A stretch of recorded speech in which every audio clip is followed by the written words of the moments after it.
Hi, I've not posted a video in 2 or 3 weeks and I am so sorry, but life sometimes just gets in the way. But if you're new here, my name is Nadia. I'm a 25-year-old Malaysian currently living in Melbourne, Australia, and I like to make lifestyle and vlog content. I try to post every week, but like I said, life gets in the way. Today's video is going to be a comparison between Melbourne and Malaysia. I kind of was inspired by a few people I saw posting similar videos. Before I get into it, I'm just gonna quickly summarize on how I got here. So I came here in 2016 to study. I studied at Monash Uni. I majored in media and communications, and I also minored in film and TV studies. And then in 2018, I graduated Monash, and at the time I was still working at a restaurant. I worked for Papa Rich in Chadstone. Then I left that job to work at an online retailer called Catch. I was a copywriter for them. I worked there for like a year and a half, and then I left that job in 2021 to go into my current job, which is in a marketing agency. So yeah, that's a little bit about me. I also wanted to add that this doesn't really cover cost of living here in Melbourne. I have a couple what I spend in a week or what I spend in a month videos. I'll link it on the screen right now. Oh, one more thing. I've never actually fully experienced my adult life in Malaysia since I moved here a week before I turned 20. So keep that in mind as I go into these topics. Yeah, let's get into it. The first topic that I have here is accessibility. I grew up in a district in Shah Alam. I guess you would call them districts, right? They're not really suburbs, but I grew up in a district in Shah Alam called, I'm not going to say it because privacy. It's not the most walkable area. I feel like Malaysia in general, it's not really walkable unless you live in like really elite areas like Hartamas. Okay, Hartamas is the only place I know that's like considered elite. Even then, I don't think Hartamas is the most walkable or most accessible areas. Maybe I'm wrong, but when I say accessible and walkable, I mean that there are infrastructures that prioritize pedestrians. Here in Melbourne, everything is accessible. There's walkways everywhere. You can walk from your house to the major shopping mall. You can walk from your place to a cafe because it's so close to you. Also, the way Melbourne is built, it's kind of like a grid. It's very easy to get from point A to point B. That's one thing I really like about Melbourne. I guess this brings me into my next topic, which is public transport. I feel like Malaysian public transport is very unreliable and not thought out properly. It's almost as if the people who were in charge of building public transport systems in Malaysia, they did so as an afterthought. They didn't prioritize building a proper, sophisticated public transport infrastructure or system. I wouldn't say Melbourne is the most sophisticated in terms of public transport, but it's definitely better than Malaysia. My childhood home in general, I don't really have any bus stops near me. I don't live near a train station. To get to the closest train station, I think it would take about 15-minute drive or 20-minute drive. But here I live literally right in the middle of two train stations. I guess this depends on where you live, because in the suburb that I used to live when I first moved here, I was quite far from my train station. I did have multiple bus stops near me at the suburb I used to live in, but with the train station at the first suburb that I used to live in, it was like a 25-minute walk from me. So that wasn't fun. In my second house that I lived in, which was my last house, I had the train station literally right outside my door. It was very noisy, but it was something I was willing to compromise on because I would rather live that close to a train station and have the noise than living so far away from the train station that you actually have to get a bus to the train station. Right now, in my current area where I live in, I have two train stations near me. I've got maybe 4 different bus routes near me, and I don't even live that close to the city. I live about 20 to 25-minute train ride from the city, and I still have all these amenities on all these public transport routes near me, so I really like that. I do have to say though, I live by this train line that's almost always under construction, so that's the only downside.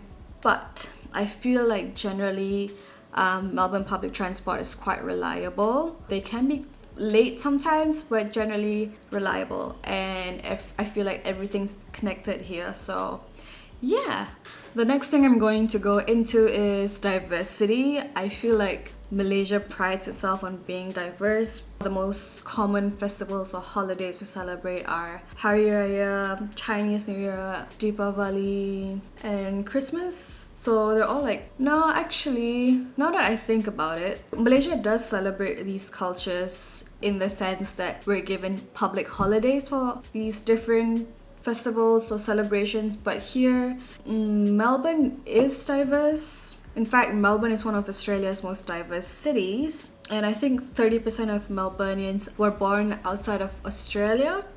So it is quite diverse. There's a lot of Greek cultures or Greek people, Italian, Jewish people, Chinese people, Indian, Malaysian. We don't really have public holidays for cultures like Chinese New Year or Hari Raya or Eid rather, or Deepavali even. But yeah, I guess Malaysia wins in that regard if you're going to look at public holidays. But in terms of celebrating cultures in Melbourne, we've got festivals going on year round.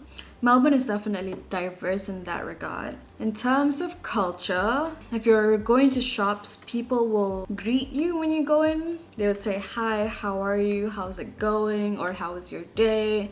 Small talk. But in Malaysia, they don't really do that. It's not exactly a deal breaker for me, but it does make you feel more welcome. Another thing about the culture here is that people in Melbourne especially, they're very passionate about their coffee. So you'll never find Starbucks everywhere here compared to Malaysia. Starbucks is literally everywhere. Starbucks is like the most worshipped coffee brand or coffee company in Malaysia. But here, Starbucks is literally nobody because of how rich the coffee culture is here. I feel like the coffee culture here has made me into, or has turned me into a snob, unfortunately. But I swear, once you've had coffee here, Starbucks is literally nobody. And I've had Starbucks multiple times since I was here, but every time I've had them, I'm always disappointed. So if you're ever in Melbourne or Australia in general, try the coffee. Coffee here, so good. I guess this brings me into my next topic, which is food. Like I said earlier, there's so many different cultures here, so obviously there's going to be different cuisines here. And I feel like all these different cuisines here in Melbourne, they're more accessible compared to Malaysia. I could be wrong, but I feel like you would need to get into KL or get into Damansara to get different types of cuisines that are actually good. Here you can find Ethiopian cuisine in the suburbs. You don't have to go into the city to get good Ethiopian. You don't have to go into the city to get good Italian food. In terms of how much it costs to eat out, that definitely depends on how much you're willing to spend or how high-end you want the experience to be. But generally, I eat at quite simple restaurants. But I would normally spend about $25 to $30 at least at a restaurant. I would consider that as quite reasonable, but there are definitely cheaper places. In terms of nightlife and entertainment, I once again never fully experienced life in Malaysia. As an adult, never had to go out at night with friends. Well, I did go out with my friends one time in Malaysia like 2 years ago. I guess that was my first going out. We went to a bar called Suzy Wong in KL. It happened to have a drag show that night, and it was so cool.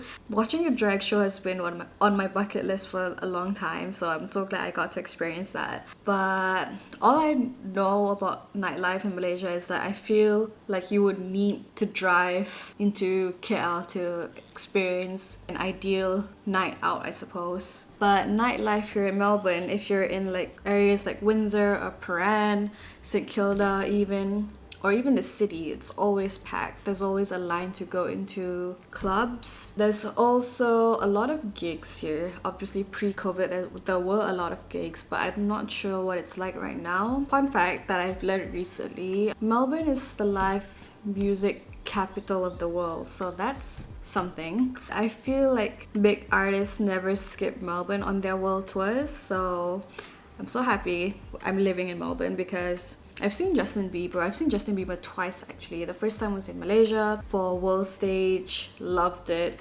Then I saw him again in 2017 here in Melbourne, loved it. I also saw Ed Sheeran a couple months after that. I didn't enjoy it because I don't even know why I went. I feel like I only went to say that I went to see Ed Sheeran. I wasn't actually a fan of him. So that was a bit waste of money on my part. My boyfriend and I were hoping to see The Weeknd soon. He hasn't announced a tour yet, but I am pretty sure he'll come to Melbourne because he did come here like years ago. So exciting. Next is cost of living. I've never been a full adult in Malaysia, so I've never paid rent, I've never paid bills or groceries, nothing like that. My parents paid for everything, so I don't have a full grasp on what the cost of living is like in Malaysia, but I know it's definitely high relative to Malaysia's salary. If I were to live on my own in Malaysia, I would probably spend, based on my current lifestyle right now, I would probably spend 200 ringgit a week if I were to go grocery shopping and buy the same things as I do here in Melbourne, in Malaysia.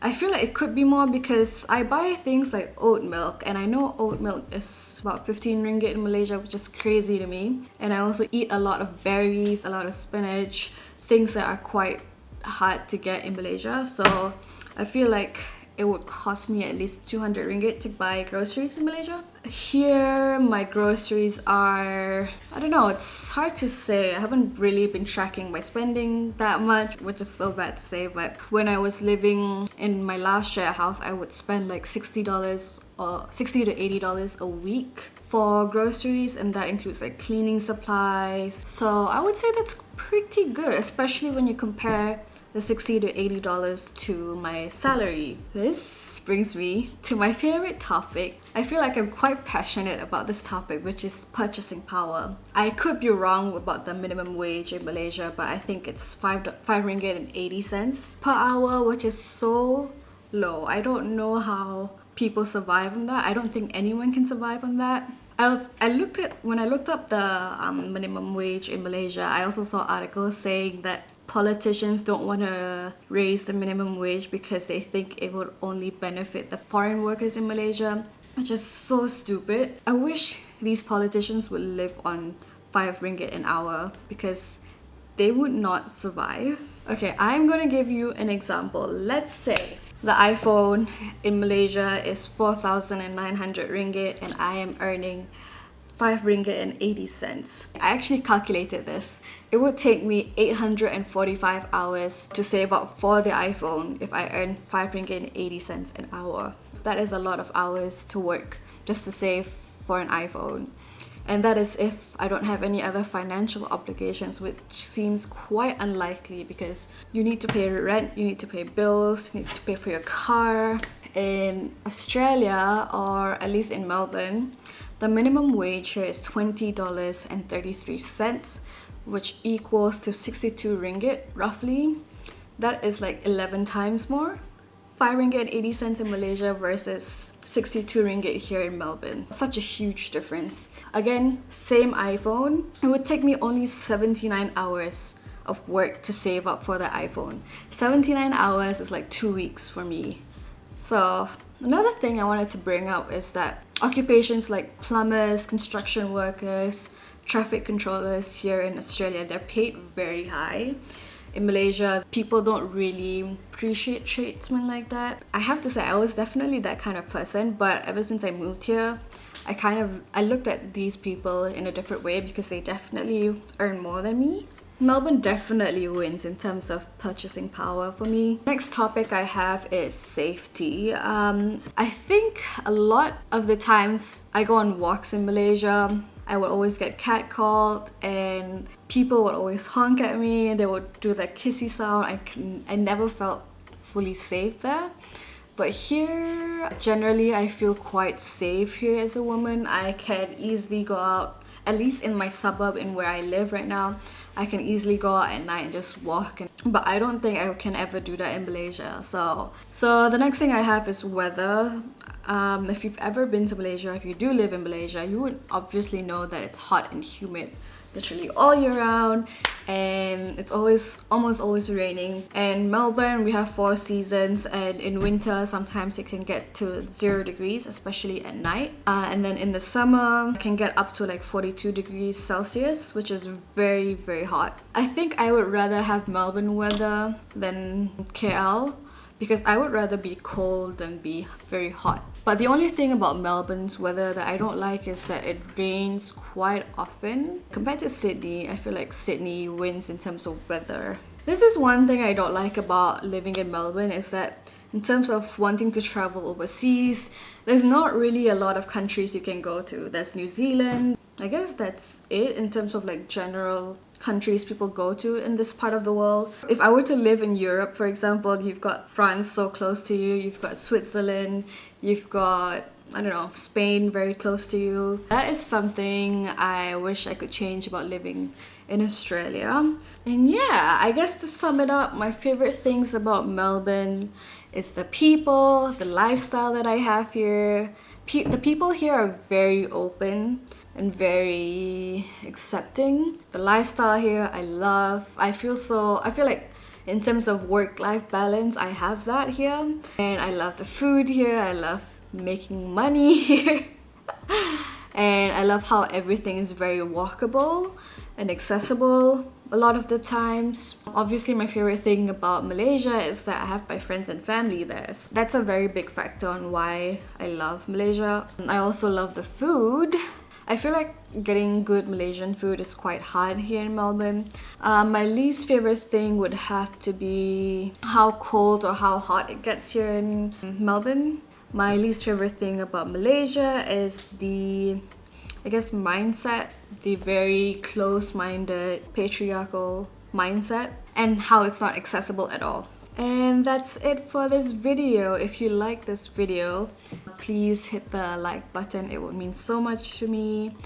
Let me know what your thoughts are. Let me know what else you want to see. I will see you in the next one. Bye!